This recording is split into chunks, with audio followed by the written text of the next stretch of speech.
Budget को लेकर मुख्यमंत्री मनोहर लाल की तरफ से एक महत्वपूर्ण बैठक आज की गई। बैठक में तमाम विभागों के प्रशासनिक सचिव मौजूद रहे, तमाम मंत्री बैठक में मौजूद रहे। बैठक में बजट को लेकर किस तरीके से दिशा निर्देश दिए गए हैं, बात करने के लिए हरियाणा के कृषि मंत्री जेपी दलाल साहब मौजूद है। दलाल साहब, बजट तो आ चुका है हरियाणा का 2023-24 में। किस तरीके से बजट कहीं ना कहीं लागू होगा, धरातल पर काम होंगे। आज जो बैठक हुई है, किस तरीके से निर्देश सीएम साहब की तरफ से दिए गए हैं? देखिए, मुख्यमंत्री जी ने आज बड़ी मैराथन बैठक की जिसमें बहुत सारे मंत्री थे, विभागों के सचिव थे। और जो मुख्यमंत्री जी की बजट की घोषणाएं थी उसमें जो कैपिटल आउटले था, प्रोजेक्ट्स पे जो खर्चा होना था, वो बिंदुवार उन पे चर्चा की। और हर विभाग के अधिकारी से पूछा गया कि भाई आपका ये प्रोजेक्ट कब शुरू कर देंगे, कितना टाइम लगेगा, कब टेंडर हो जाएगा, कब पैसा खर्च कर दोगे। और इस तरह से ये कि बाध्य कर दिया गया है अधिकारियों को कि भाई वो तेज़ गति से काम करें। और हमें भी ये जिम्मेदारी मिली है कि हमने जो मुख्यमंत्री जी के आदेश हैं उसी तरह से काम हम करवाएं। तो हर विभाग के बड़ा लंबा उन्होंने जो जो काम होने हैं वो उनकी, अभी तो हालांकि बजट भी पास नहीं हुआ है और ये बजट 1 अप्रैल से लागू होगा।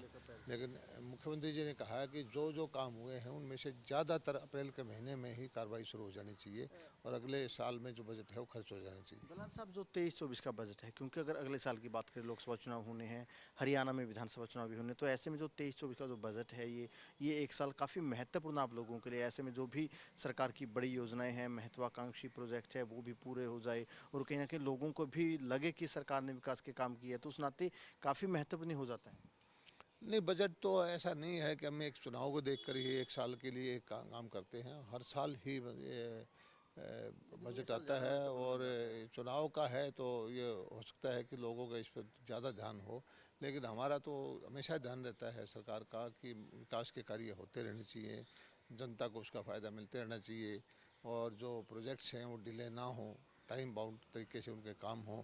और जब पैसे की दिक्कत नहीं है तो अधिकारियों को काम पूरे समय पे करने चाहिए। विभाग के हिसाब से समीक्षा की गई बजट को लेकर। कृषि विभाग की बात करें, आपके महकमों की बात करें, ऐसे कौन से जो 3-4 बड़े काम है जिन पर दलाल साहब के महकमे का फोकस रहेगा? नहीं, मेरे पास तो कृषि है, पशुपालन है, फिशरी है। कृषि में तो बहुत सारे आइटम हैं। फिशरी का जैसे एक्सेल 100 करोड़ रुपए की लागत का गरवा में जो एक्सेलेंस सेंटर बनना है फिशरीज का, उस पर चर्चा हुई। और उसको तुरंत यहाँ से एलोकेशन करके उसको भारत सरकार से अप्रूवल लेनी है, उसकी बाकायदा उसका जो टाइम बार है, टाइम लाइन है, उसकी डिसाइड कर दी। और एक हमारा पशुपालन विभाग का जो एम्बुलेंस चलानी है, कॉल सेंटर चलाना है, तो उस पर टाइम बाउंड किया भाई कब टेंडर हो गए, कब तक ये चालू हो जाएगा। इसी तरह बहुत सारी चीज़ें हैं हमारे कृषि विभाग की कि जैसे हमने ड्रोन की युवाओं को 500 ट्रेनिंग देनी है, फिर उनको ड्रोन दिलवाना है। इस तरह की वो हुई। एक हमारे जो एक्सेलेंस सेंटर बनने हैं, इसकी ब्रिटेन की साथ कोलैबोरेशन से हमारे पंचकुला में बनेगा, 2 और एक्सेलेंस सेंटर बनेंगे, उस पर चर्चा हुई। और काफ़ी सारी योजनाएं हैं कृषि की। हमारा जो न्यूट्री सीरियल का गिगड़ांव में मेरे क्षेत्र में बहुत बड़ा सेंटर बनने जा रहा है, चौधरी चरण सिंह कृषि विश्वविद्यालय का पार्ट है, उसकी टाइमलाइन डिसाइड की। तो इस तरह से करके अलग अलग अलग जो है हमने बहुत सारी मेरे विभाग की भी चर्चा आई और विभागों की भी आई। और मुख्यमंत्री जी का ये अच्छा कदम है कि वो बाकायदा हर उनको अधिकारियों को हर प्रोजेक्ट के लिए उसको टाइमलाइन दे दी है कि आप ये कब तक शुरू कर दोगे, कब टेंडर हो जाएगा, कब मेरे से उद्घाटन करवा लोगे। एक सवाल सरसों खरीद का कर लेते हैं। 15 तारीख से सरसों खरीद होनी थी, काफ़ी जगह पर खरीद नहीं हो पाई। क्या वजह मानते हैं कि खरीद नहीं हो पाई, और फिलहाल क्या स्टेटस है पूरे प्रदेश में, कब से खरीद हो पाएगी? देखिए, पहले हमारा फैसला था कि 1 तारीख से गेहूं की शुरू करेंगे मंडियां और 28 तारीख से सरसों की। और किसानों की आवाज़ आई कि भी हमारी सरसों सरसों जल्दी पक रही है तो थोड़ा जल्दी कर दे, तो उसको हमने एडवांस कर दिया। 15 तारीख से हमने खरीद शुरू कर दी। जो कमर्शियल परचेज कर रहा है फेड, वो उसने शुरू कर रखी है। और जब हमने शुरू की तो देखा कि आधे किसानों ने अपना ब्यौरा ही नहीं चढ़ाया हुआ, तो उनकी खरीद कैसे करें बगैर मेरी फसल मेरा ब्यौरा पे जो नहीं चढ़ेगा। जो प्रमाणित किसान होगा, जिसकी किसान वेरीफाई की फसल वेरीफाई हो जाएगी, उसी की हम खरीद करते हैं, क्योंकि हरियाणा का खजाना हरियाणा के किसानों के लिए है। ऐसा नहीं है कि प्रदेश के बाहर के किसान का सस्ता ले जा कर के सरसों हमारे यहाँ बेच दे, उसको हम नहीं होने देंगे। तो इसलिए हमने दोबारा से पोर्टल भी खोल दिया, 15 तारीख से 20 तारीख 5 दिन के लिए फिर खोल दिया है। और सब किसान भाइयों से मेरी प्रार्थना है कि इस पोर्टल में चढ़वा दें। इसके बाद हमें आप लेट चढ़ा रहे हैं, इसलिए हमें इसको वेरीफाई भी करना है और फिर परचेज आपको मैसेज दे करके आपकी परचेज करेंगे। और जिसका पहले से चढ़ा हुआ है उसकी हमने परचेज शुरू कर दी है।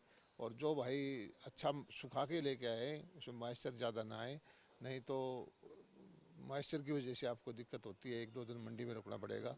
लेकिन ये मैं आपको आश्वस्त करता हूँ कि हर एक किसान की जिसकी मेरी फसल मेरा ब्यौरा पर सरसों वेरीफाई हो जाएगी, उसकी 5450 रुपये पर जो हमारा एमएसपी का रेट है, हरियाणा सरकार सरसों खरीदेगी। एमएसपी पर खरीद रहेगी और पेमेंट का क्या रहेगा? पेमेंट सीधा किसान के खाते में। ये तो हम फैसला कर ही चुके हैं कि किसान का पैसा किसान के खाते में जाएगा, किसी बिचौलियों को नहीं जाएगा।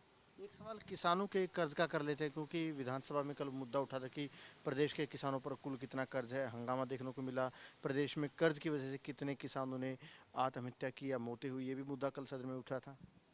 देखिए, आपने केंद्र का बजट देखा होगा, पहले किसानों को एडवांस कर रखा था 18 लाख करोड़ रुपए का, जो बैंकों के द्वारा दिया जाता है। इस बार 2 लाख करोड़ से बढ़ाई है। और किसान तो बल्कि ये भी मांग करते हैं कि जो उनकी लिमिट है 3 लाख रुपए की फसली ऋण की, उसको बढ़ा दिया जाए। हालांकि हम उसको नहीं बढ़ा रहे हैं, क्योंकि ये ऋण है किसी फसल को 1 साल के लिए बो के बिजाई, उसकी जब बिक्री कर दे तो वापस कर दे, और 4% ब्याज पे उसको पैसा मिलता है। इससे किसान को बहुत सहायता मिली है। किसान साहूकार के चंगुल से निकल गया है और किसान इस में डिफ़ॉल्ट भी नहीं करता। सारा पैसा एक बार जाता है फिर वापस आ जाता है। और इस को आप ये कहेंगे कि गलत है, मैं इसको गलत नहीं मानता। किसान की सहायता के लिए है, और कोई इक्का दुक्का भाई डिफ़ॉल्टर होता है, सारे टाइमली इसको पैसा उसको वापस कर देते हैं। और बाकी मैं किसान भाइयों से एक प्रार्थना करता हूँ कि आजकल एक नया जो है, सरकारी बैंकों के अलावा जो प्राइवेट बैंक हैं, वो प्रति एकड़ आपको 5 लाख 6 लाख 7 लाख का ऋण देते हैं, और वो कमर्शियल रेट का ब्याज लगाते हैं। वो उनके चंगुल में कृपा करके ना आएँ। आप हमारे वाले पैसे से ही काम चलाएं, क्योंकि वो पैसा इतना पैसा ले जाएंगे। हाँ, सहकारी बैंकों से ले और या नेशनलाइज बैंकों से ले, लेकिन प्राइवेट बैंक से पैसा जो किसान ले रहे हैं आज, वो उनको ब्याज जो है बहुत भारी पड़ेगा, और उससे बचने की कोशिश करें। बिल्कुल, देखिए दलाल साहब का यही कहना है कि किसानों को कोशिश करनी चाहिए कि जो प्राइवेट बैंक है, प्राइवेट बैंक के चुंगल में न फंसे। वहीं बजट को लेकर जो आज बैठक सीएम साहब के साथ हुई है, सीएम साहब की तरफ से साफ तौर पर दिशा निर्देश दे दिए गए हैं कि जितनी भी योजनाएं हैं, जितने भी काम हैं, एक समय सीमा के अंदर होनी चाहिए। कैमरामैन सूरज के साथ अनिल मोर, खबरें अब तक, चंडीगढ़।